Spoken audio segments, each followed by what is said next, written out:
ከሶስት ሀገራት ጋር በትብብር የሚሰራው የኢትዮጵያ ባህር ኃይል የፈረንሳይ ጦር ልዑክ አዲስ አበባ ገብቷል። ሰሞንኛ ዝግጅቶችን እንመለከታለን። ህወሓት የጥቅምት 2013 የጦርነት ጅማሬውን አደገኛ ካርድ በድጋሚ ስቦታል። ህወሓት በትግራይ ምርጫ አይኖርም ሲል ነው የዛተው። ሌላኛው ትኩረታችን ነው። የወልቃይት ዘብን ጦር የሚያስታጥቀው ማን ነው? 4 ኪሎ ላይ እጁን የቀሰረውን ፓርቲ ውንጀላንም እንመለከታለን። ማርበርግ ቫይረስ አሳሳቢ ደረጃ ላይ ደርሷል። ምን አዲስ ነገር ተሰማም? በጥንቅራችን የምትሰሙት ይሆናል። ሌሎችም ጉዳዮች ተካተዋል። ጤና ይስጥልን። የሰዓቱ መረጃ ጥንቅራችን ተጀምሯል። በመግቢያችን ላይ ያደመጣችኋቸውን አበይት ነጥቦች በዝርዝር እንደሚከተለው እናጋራችኋለን። አብራችሁን ቆዩ።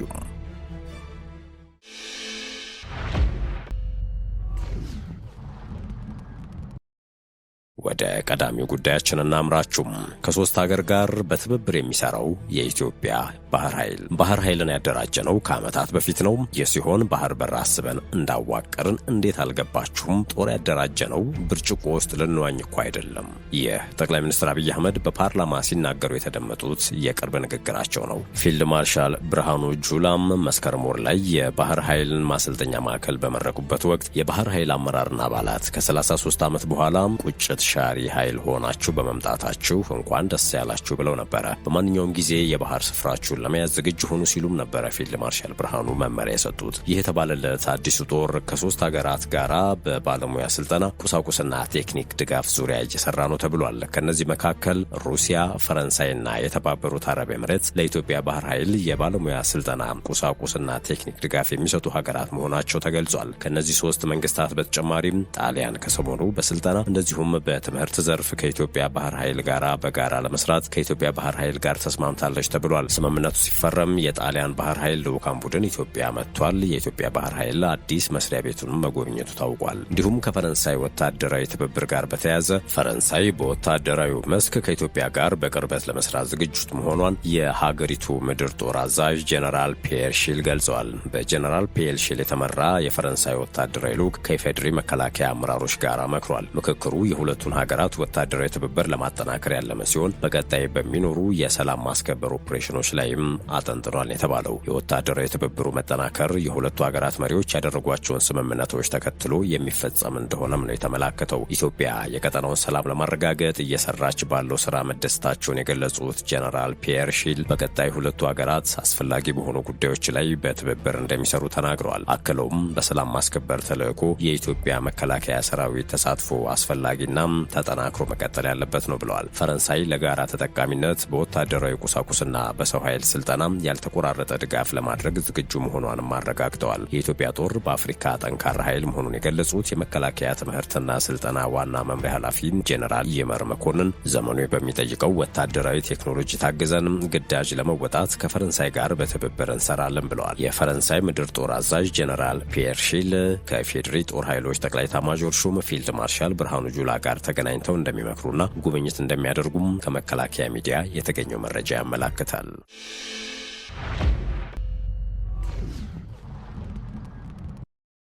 የወልቃይት ዘብን ጦር ማን ነው የሚያስታጥቀው?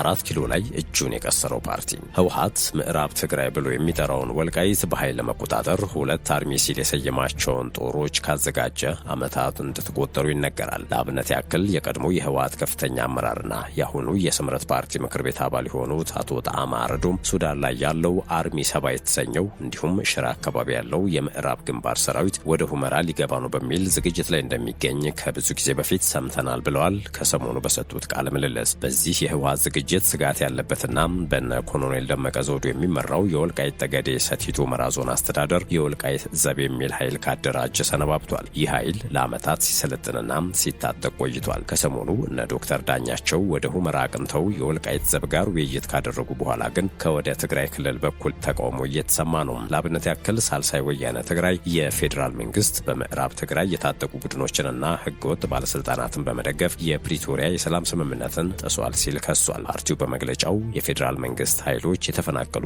የትግራይ ተወላጆችን ወደ ቀያቸው እንዳይመለሱ የሚያደርጉም የተከዜ ዘብ ሚሊሻዎችን እያሰለጠኑና እየደገፉ ነው ሲል ክስ አቅርቧል። ፓርቲው ከሰሞኑ ባወጣው መግለጫ አንዳንድ የኢትዮጵያ ብሔራዊ መከላከያ ሰራዊት ጄኔራሎች የፕሪቶሪያ ስምምነትንና የፌዴራል ህገ መንግስትን በሚጥስ መንገድ ስልጣናቸውን ባለአግባብ እየተጠቀሙ ነው ሲልም ወንጅሏል። በመግለጫው መሰረት የተከዜ ዘብ ወይንም የተከዜ ወንዝ ጠባቂዎች በመባል የሚታወቀው ከፌዴራል መከላከያ ሰራዊት መዋቅሮች ጋር እየተገናኘ ነው ያለ ሲሆን ከአካባቢው የተፈናቀሉ ሰዎች ወይም ተፈናቃዮችና ስደተኞች ወደ ቀያቸው እንዳይመለሱ ለማድረግ የሚከናወን ስራ ነው ሲልም አክሏል። ሳልሳይ ወያነ ትግራይ በተጨማሪም የእነዚህ የታጠቁ ቡድኖች አባላት በዘር ማጽዳት ተግባር ውስጥ ተሳትፈዋል ሲል በዓለም አቀፍ የሰብአዊ መብት ድርጅቶች ተጠኑ ያላቸውን ሪፖርቶች ጠቅሷል። ድርጊታቸውና ንግግራቸው በኃይል የተያዙ ሲል የገለጻቸውን ግዛቶች ለማስጠበቅና የትግራይ ተወላጆችን ወደ ሀገራቸው እንዳይመለሱ ለማድረግ ያለመ ነው ሲል ፓርቲው አትቷል። እንደዚህ አይነት ድርጊቶች የተፈናቀሉ ሰዎች ደህንነታቸው የተጠበቀ በፈቃደኝነትና በክብር እንዲመለሱ ለማረጋገጥ የሚደረገውን የኢትዮጵያን ዓለም አቀፍ ግዴታዎች መጣስ እንደሆነ ሞግቷል። ፓርቲው የፌዴራል መንግስት መደበኛ ላልሆኑ የታጠቁ ቡድኖች አደረጃጀት ያደርጋል ያለውን ድጋፍ በአስቸኳይ እንዲያቆም፣ ምዕራብ ትግራይ ሲል በጠራው ወልቃይት ውስጥ ህጋዊ ሲል የጠራው አስተዳደር እንዲመለስ፣ የውጭ ኃይሎችን እንዲያስወጣና በጦርነቱ ወቅት የተፈናቀሉ በሚሊዮን የሚቆጠሩ ሰዎችን ወደ ትውልድ ሀገራቸው እንዲመለሱ ለማድረግ ተጨባጭ እርምጃዎችን እንዲወስድ ሲል ነው ያሳሰበው። ሳልሳይ ወያነ ትግራይ የአማራ የፖለቲካ ተዋናዮችንና ሰፊውን የፖለቲካ ማህበረሰብ በትግራይ ተወላጆችና በአማራ ተወላጆች መካከል ያለውን ጥላቻ ለማቀጣጠል የሚደረጉ ሙከራዎችን እንዲቃወሙም ጥሪ አቅርቧል። እነዚህ ሙከራዎች አመፅን ለማስቀጠል የሚጠሩ የጦርነት አትራፊዎች ተግባራት ናቸው ሲልም ፈርጆታል። ፓርቲው አምነስቲ ኢንተርናሽናልና ሂውማን ራይትስ ዎችን ጨምሮ ዓለም አቀፍ የሰብአዊ መብት ተቋማት በዞኑ አለ ሲል የጠራውን ጭቆና ለማስቆምና በቀጣይነት ያላቸውን ጥሰቶችን ለማስቆም በዓለም አቀፍ አጋሮች ላይ ጫና እንዲያሳድሩም አሳስቧል። ይህ ወንጀል የተሰማው ለፌዴራል መንግስት ውግንና ይሰጣል የሚባለው የተከዜ ዘብ የተባለው የፓራ ሚሊተሪ ኃይል ምረቃን ተከትሎ የዞኑ አስተዳዳሪ አሸተ ደምለው፣ ምክትላቸው ኮሎኔል ደመቀ ዘውዱና የመከላከያ ሰራዊት 63ኛ ክፍል አዛዥ ኮሎኔል ጥላሁን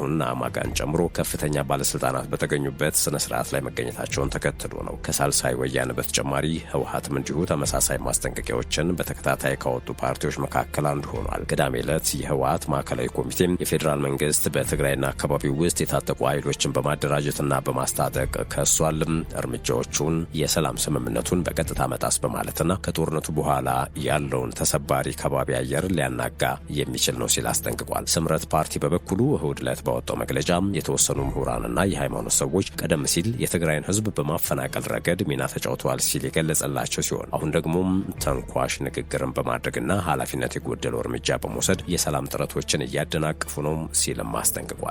ስምረት የፌዴራል መንግስት ይህንን ለማስተካከል ምንም አይነት ጥረት አለማሳየቱም በጣም አሳዝኖኛል በማለት የፕሪቶሪያ ስምምነትን ተግባራዊ ለማድረግ አስፈላጊውን የማስተካከያ እርምጃዎች አላየሁም ሲል አክሏል። ከዚሁ ጋር በተያያዘ የህወሓት የጥቅምት 2013 የጦርነት ጅማሬውን አደገኛ ካርድ በድጋሚ ስቧል። ህወሓት በትግራይ ምርጫ አይኖርም ሲል ነው የዛተው። የህወሓት ህጋዊ ሰውነት ሳይመለስ በትግራይ ምንም ምርጫ አይኖርም ሲል አዲስ በሾመው ቃል አቀባዩ በኩል ድርጅቱ አሳውቋል። አዲሱ የህወሓት ቃል አቀባይ አቶ ሚካኤል አስገዶም ትላንት ለሚዲያዎች መግለጫን የሰጡ ሲሆን ምርጫ ቦርድ የህወሓትን ህጋዊ ሰውነትን ካልመለሰ መጪው ምርጫ በትግራይ እንደማይካሄድ ተናግረዋል። ህወሓት ችግር ውስጥ ነው ማለት የትግራይ ህዝብም ችግር ውስጥ ነው። አብዛኛው የህወሓት አመራር ምሁራንና ወጣቶች ናቸው። ህወሓት ሊነቀልም ሊተከልም የሚችለው በትግራይ ህዝብ ብቻ ነው ብለዋል። ቃል አቀባዩ የኢትዮጵያ መንግስት የፕሪቶሪያን ስምምነት ተግባራዊ ከማድረግ ይልቅ የታጠቁ ቡድኖችን እያንቀሳቀሰና እያስታጠቀ መሆኑንና ድሮኖችን ጭምር እየተኮሰ መሆኑን በመግለጫው ላይ ተናግረዋል። ምንም እንኳ የፌዴራል መንግስት ስምምነቱን ተግባራዊ ለማድረግ ያለው ፍላጎት ዝቅተኛ ቢሆንም ህወሓት አሁንም ዝግጁ መሆኑን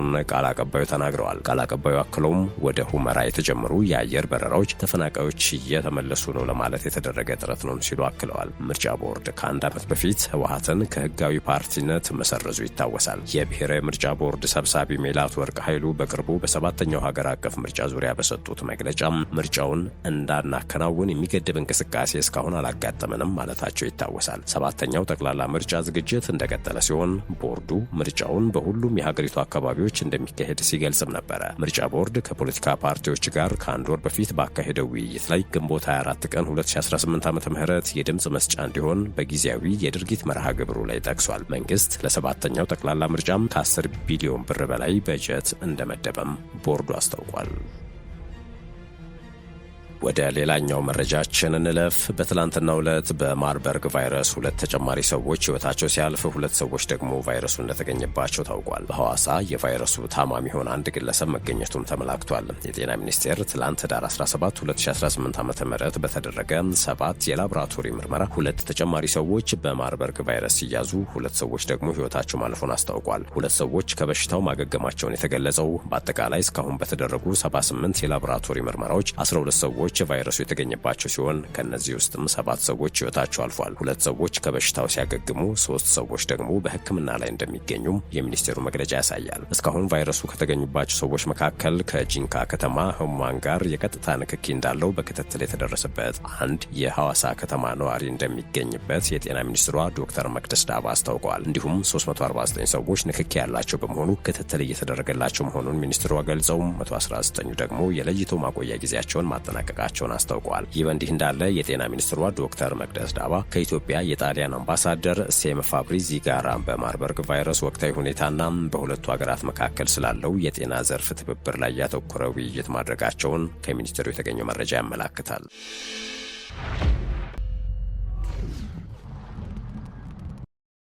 ጥንቅራችን እንደቀጠለ ነው።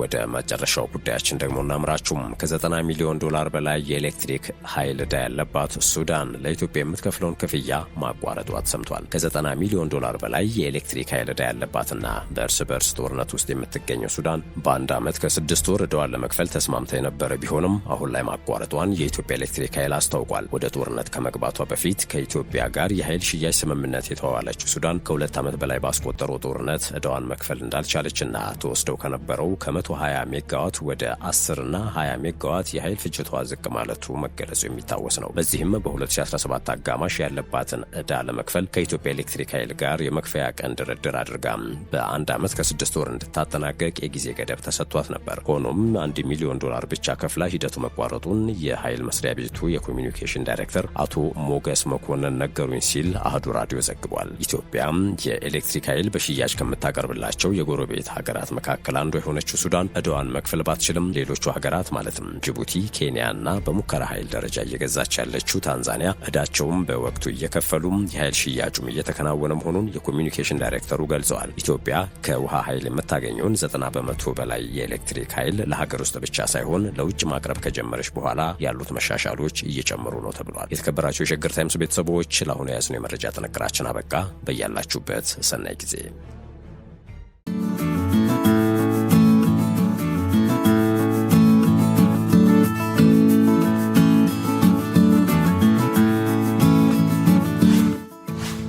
ሸገር ታይምስ ሚዲያን ሰብስክራይብ በማድረግና ደወሉን በመጫን ይከተሉን።